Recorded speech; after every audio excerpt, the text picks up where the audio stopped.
એલા કેમ અહીંયા બેઠા છો? કારખાને કેમ નથી ગયા? હીરા નથી તો ભલે ને મારી વાદે નો સડતા હો નકર ભૂખ ભેળા થાઓ. જો આ રેબનના ચશ્મા 15,000 રૂપિયાના, સ્નીકરના બૂટ 8,000 રૂપિયાના કપડાનું કહે ને તો 2 દી લગીને તમે ખાઓ નહીં.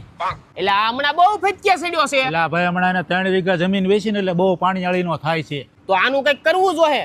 એનો વહીવટ કરી નાખી, આજ જ કરી નાખી. હાલ એ છોકરાઓ નિરેત રમજો. અરે ધમભાઈ કેમ છે? અને આ બધું શું છે? અરે 3 કરોડના ખર્ચે મકાન બનાવું છું ને. વાહ ભાઈ વાહ. તો ધંધા પાણીનું કેમ હાલે?